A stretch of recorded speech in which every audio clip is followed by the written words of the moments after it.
She was still only 12, and they brought her back on the Saturday morning, and they'd obviously dropped her in the middle of the town because she was walking up the street when I saw her coming.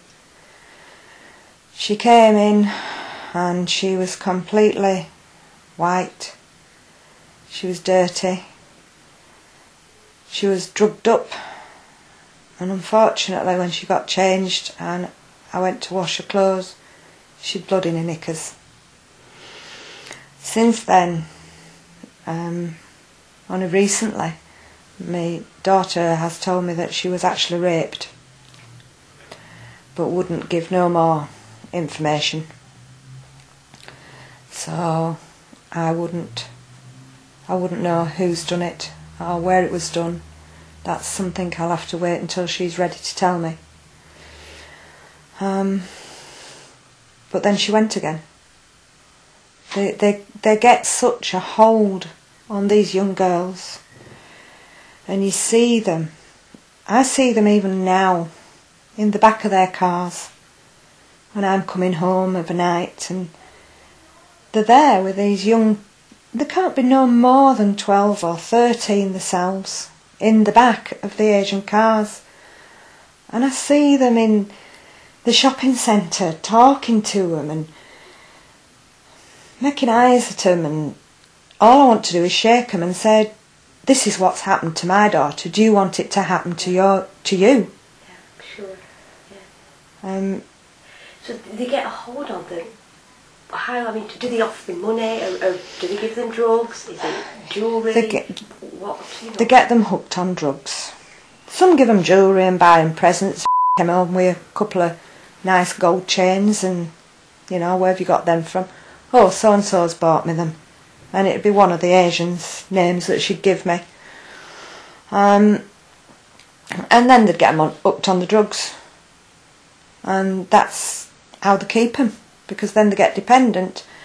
I mean, she started stealing as well at that point, which she'd not done before. She'd never stolen before, but she started to steal from family, and that's that wasn't her. It was not her. So all this is going on. I mean, to me, it sounds absolutely horrific. So you're going through this. Other members of your family would have been going through this. I mean, it must make a great big hole in your family, and you must have so many sleepless nights. Worrying days. How do you cope? I found it hard to cope at the beginning. When my daughter had been taken to a safe place, I grieved as though I'd lost her completely, even though I knew I hadn't. Even though she was still there, she'd gone. And I grieved for months, and I wouldn't go out, I wouldn't see anybody. I even shut my own family off for a while, who I must say had been quite supporting, and very supporting before she actually went. I even thought about killing myself, thinking it'd make things, she'd turn herself round then and be right, and in a sense I was blaming her and blaming myself, because I thought, well, she should be able to just say no, but how can a girl of 12 say no to gold, money, flashy cars? And she doesn't really probably understand what's coming next. No. Because at that age, they're so innocent, aren't they? Yes, yeah. So innocent. They see the good in everyone. Yeah, they aren't grown up enough to be able to say no, I don't think. And I should imagine it would have been very, very daunting for her as well at the time. But the rest of my family, it did a lot to my mother. My mother was ill at the time, and it made her a lot iller, let's put it that way. My sisters, they were very, very supportive. very, very supportive when I finally let them in. Yes, yeah, I suppose you built a brick wall, Yes, didn't you? Yeah. yeah. She is working through everything. She's not going to ever, ever be the daughter I had before all this started. Never. And it's taken me all this time to accept that. I'm never going to get my daughter back the way I wanted her, the way she was. Never. So in effect, your daughter, you and your family have lost, what, 3 years? Yes, yes. We've lost 3 years of her life. She's lost 3 years of our life. She's had a member of the family die that she hadn't seen since she went to the safe place. She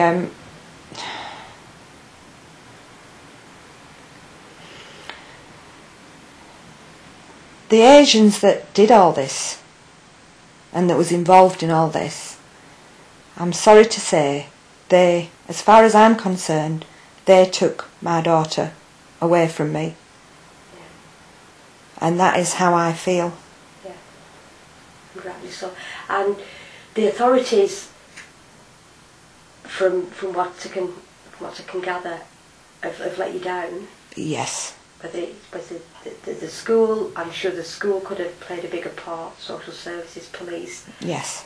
There's all yes. these authorities set up, but none of them helped. They all failed. They yeah. failed you, they failed your daughter. Yeah, I mean, there was a stage when there was a talking of her coming home, and I rung the social services up and asked them what help I would get if she came home, and they just told me that the only help I'd get, any at all, is if she went down the same road, and that's what she'd have to do first before I got any help. To me, social services in England, I don't know why they have them. I should imagine they do good somewhere, and I should imagine they do have success. But so, they didn't with my daughter. No, I mean this grooming by the Asian men of young innocent white girls is going on, I believe, throughout the country. Yes. But it's still going on, it's still happening. Yes. And someone somewhere needs to stand up and say, right, enough is enough. It has to stop, because young innocent lives are being ruined. Families are being torn apart. Yes. You are one example. Julie, it's not for the first time that the British National Party has brought something that involves different races into the public domain. Other people seem afraid to. The feeling that I'm getting is that the authorities have failed you, failed your daughter. Do you think there's a reason? Do you think there's an underlying reason why they're failing to act? I believe myself that the police are frightened. Or somebody in the police authorities frightened of being called racist, because when all's said and done, it's Asians that are doing it. But there again, if you got a set of whites doing it, they'd be down on them like a ton of bricks. That'd be fine. It definitely would be fine. Yeah. But because it's Asians, that's the way I believe anyway. That is my opinion after going through what I've been through. Yeah.